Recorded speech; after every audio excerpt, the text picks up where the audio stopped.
Okay. Go. Hi, everyone. My name is, yes. You hear me right? Yes. Great. Well, hi, everyone. My name is Laureano Cantarutti. I'm from Cordoba, Argentina. I will present I will share with you a presentation about circuit bending and a movie. I will share my screen.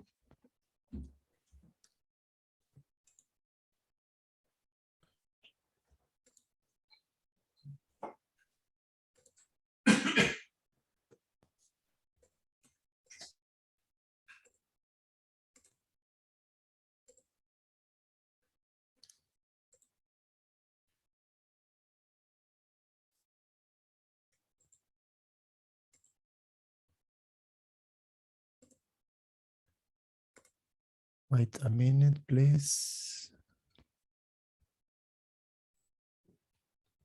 Wow. The presentation is called E.T. Calling Circuit Bending, Sound Experimentation and Circuit Bending in the film E.T. the Extraterrestrial in 1982 for the Maker Music Festival. As I said before, my name is Laureano Cantarutti. I born in 1986 in Cordoba, Argentina. I'm a musician, maker, circuit bender, musical producer, and podcaster. This talk is about this film, the E.T. the Extraterrestrial in 1982, directed by Steven Spielberg. I chose this movie because when E.T. get lost in the earth, it has to create a communicator to send signals and message to his planet so they can came to the earth to take away from his planet again. So we have this video about called The Making of E.T. with Steven Spielberg from a YouTube channel. When in the video you can see some resources that Steven Spielberg and his team used to create the voice of E.T. They use a lot of funny sounds as a dog barking, a snore, I say, como el ronquidos, como, and also Steven Spielberg creates the voice of E.T. He recorded itself, and many of the people of the team also recorded her voices, so made a lot of tracks and create the voice that says Elliot. And that voice, he also is joking around that and shows that in this video. Then we have another video. Then there we can see when E.T. and Elliot and his sister came to the house, and E.T. discovered the phone, a phone, and the sister of Elliot says, "That's a phone." And he says, "E.T. phone home." He learns to speak, so he was an extraterrestrial with a lot of knowledge about science. So he started to looking around in the house with the help of Elliot and the family for household items to create a communicator.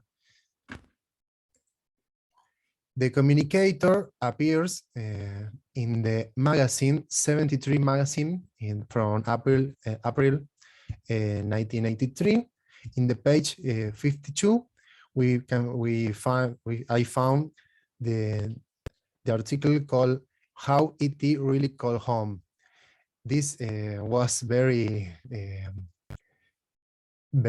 amazing to find this information when I looking for this talk, so I can learn more about this making a word. And if I always asking myself if that communicator worked or not, of what was a fake communicator. So the communicator was developed by Henry Feinberg. He's an interpreter of science and technology, designer of educational exhibits and science demonstrations. His early work was in the Don Herbert's TV um, show, Mr. Wizard, that was about to bring science to people and children's in the more effective way and more easily to learn. And also he works in AT&T Bell's laboratory, creating documentary films and live presentations to all ages. I also find his email in the LinkedIn profile, and I write to him, but I didn't have an answer yet because I want to talk with him or have his testimony about this too.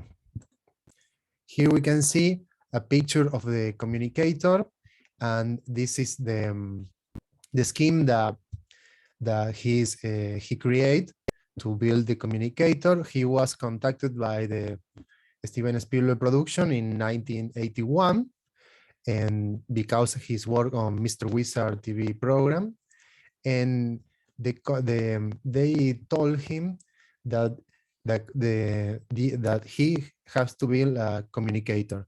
He bring a prototype, but it was very very difficult to replicate, and with that communicator don't use any household items.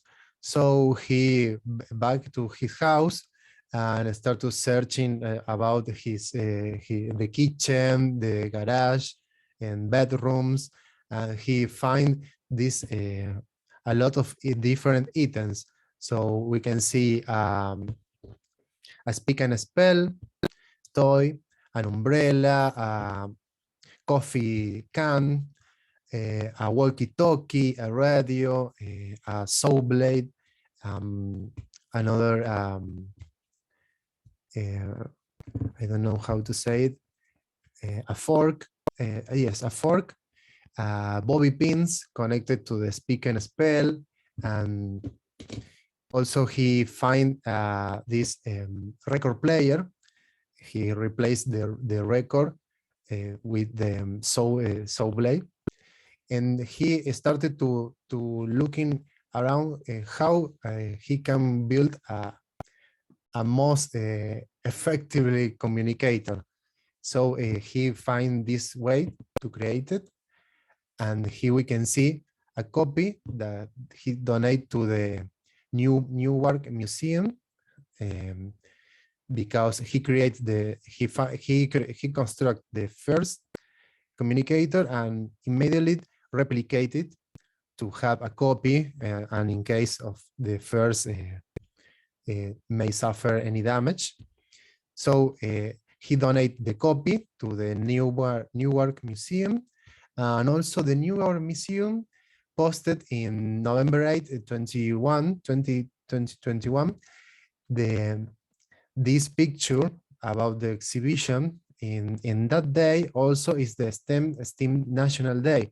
So we have these coincidences about the maker war and the circuit bending war and this movie and the sound experimentation that for me is amazing to find.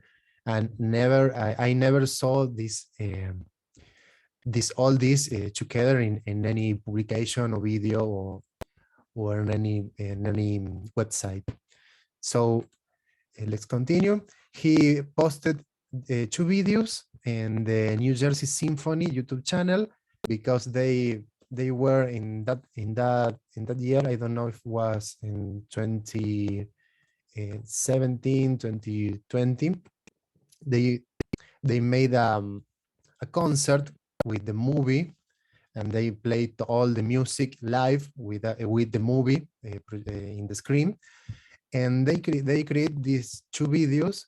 One is called a theoretical lesson on phoning home, where Henry explained how it works, and that the communicator really works. It's mechanical because that's he always wanted to do. He always all the creations that he do that were have the ability to have a functional. They can be functional. It's not fake. So he explained how it's work, and that the communicators really works, and the message that the fork with the saw blade and all the other components write, it's is I love Debbie, and Debbie was his girlfriend in that time, but they are married since 13 years ago. In the other video, Phoning Home Behind the Scenes, he shared some experience on the film set, and in and he shares that in the when they were filming the movie, the studio start to create the foggy atmosphere, and the communicator get wet, so they have to find a hair dryer to remove all the water, and they didn't know if is finally going to work or not. So in the movie, when they start to film, when Elliot says it's working, it was really working, and he Henry and Steven says also in low voice, it's working. They were amazed about that the communicator working. In that communicator, they use a speak and spell toy developed in 1978 by Texas Instruments. This was the first toy that used a voice synthesizer. So it was a very unique toy for that era and that year. So they thought that was a really good toy to create that communicator. And you have in SoundCloud you can find with this link and with this title the voices for Speak and Spell, and the people that they made a casting, all they were announcers, to find a really good voice to create the voice samples. So participate Jim Wiggins, George Dollington, Hank Clark, and Michael O'Shea, but the selected voice was for the Hank Clark. Here we started to talk about circuit bending. Cubase Reed Gazala, he's the discoverer and creator of the circuit bending. He was in her bedroom with an old amplifier, and he let the amplifier disassembled in her desk room, in his desktop, and suddenly the amplifier started making some weird sounds, and he saw that a little piece of metal was making contact in the soldering points. So he really discovered that, and he thought in that moment, if these sounds are being created by accident, what could be done by purpose? So there was the beginning of the circuit bending, where the technique is very simple. You have to disassemble a toy and start to experiment it with the circuit with a wire in 2 points. You can unite 2 soldering points and start to make sounds and to try to find new sounds in the board. His first one of his first circuit bend instruments was the incantor. The incantor is created using a speak and spell. So this is a picture of the first incantor in 1978 from Rita Sala, that he only led the circuitry, and you can touch the soldering points and the circuitry to find the new sounds. Then he, in 1993, recorded an album in cassette called There is a Secret Garden, and that album was recorded using that speak and spell circuit bend. So he, in the cassette pictures, in the cassette graphics, he also shared that the sounds of these recordings were produced on electronically modified human voice synthesizers talking educational toys of the Speak and Spell series. So this is the first album recorded using a circuit bend Speak and Spell. Then he created the incantors, a series of incantors, and these are some of these incantors models that he creates. He also built experimental instruments for many artists, and these are very rare and unique. Every instrument is unique. So I find this, I have this question without an answer yet, if that Henry Feinberg know in that time when he was building the communicator, the incantors of Reed Ghazala. So, well, I write him, as I said before, an email, but I didn't have an answer yet to know the answer of this question. Then finally, to finish this talk, there are a lot of instruments created by circuit bending, Speak and Spell and Speak and Math. Here we have one example that is a Speak and Spell Breakout 1.2, refurbishing a modular monstrosity by Lukman No Computer. He creates a modular synthesizer with an Speak and Spell, and it's a very unique and amazing creation. I also will share all these links to Sherry so she can post with the video in YouTube when this meeting ends. There we have another example. Is a circuit bend Speak and Read by Asmo that he used a lot of. You can see the design, how it changed the design depend of the vendor. There we have another example that is Remanencia, a track recorded by Droidesen, Droidesen is present in this talk in the chat, so I say hello to Droide, to Guillermo Doilet Larrea. He's from Ecuador. He participates in the Mapa Sonoro Latinoamericano de Circuit Bending, the first edition that I curate and produced in 2020. And you can see in the pictures the two speak, one Speak and Spell and Speak and Math, I don't know if it's that grillo parlante or another instrument. Then we have another rare and unique instrument that is the Speak and Spell axe. It was built by Cullen Burke.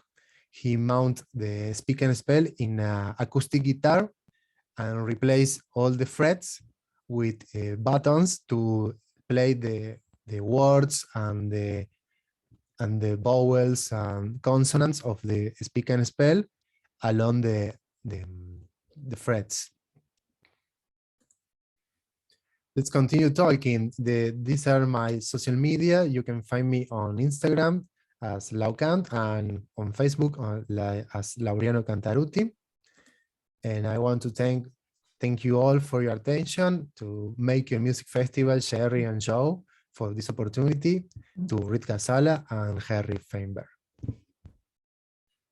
Thank you. That was great. It was really fun seeing the history of all of that. I remember those toys and the old Texas Instruments gang and all that. So very cool. Well, thank you. I don't know how to go about. Oh, to I- go to the screen share. There you go. There you go.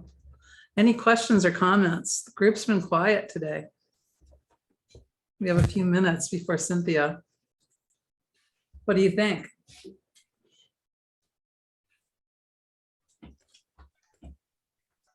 Any questions? Awesome, Valentina. Thank you, Valentina.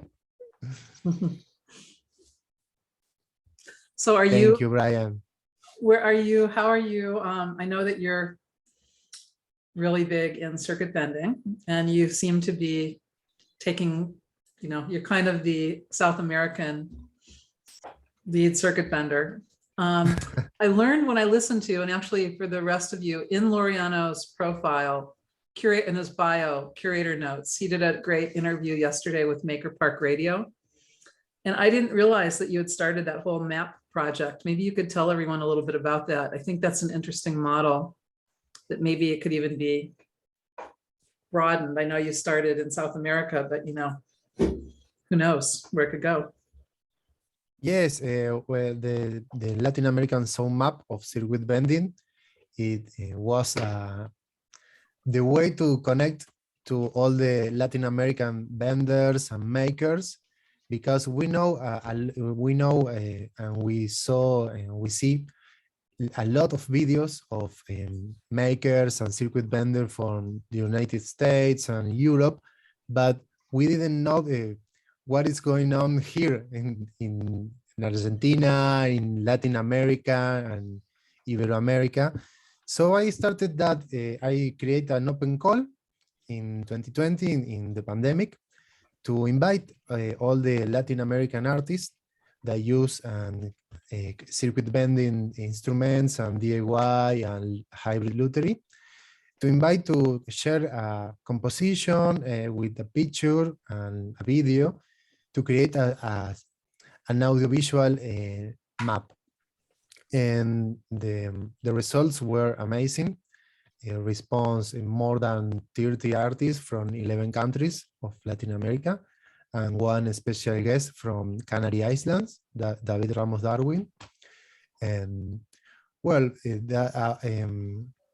with that work, many of the artists start to be, I don't know, visibilizados. Como they started to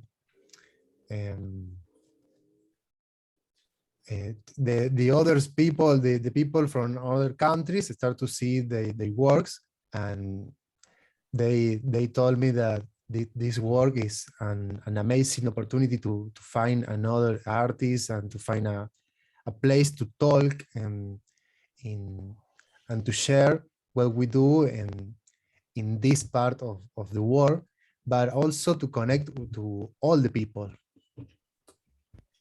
Right. Actually, I see Valentina is helping us here, which is awesome. We need all the help we can get. But she was saying, like a bot has asked, is circuit bending kind of a hacking? Yes, this is like a hacking. It's different to hardware hacking because we are using toys and electronic devices with low voltage. So that's the first difference with hardware hacking, but it's a way of hacking. Great. And Kevin has a question for you too. With so many different approaches to using Speak and Spell, what's your favorite? Oh, very hard question. There are a lot of examples, and I don't have a Speak and Spell still. So I would love to have one to start experimenting. Really? So we need to find Yes. you one. Okay. Yes. Okay, that's good to know.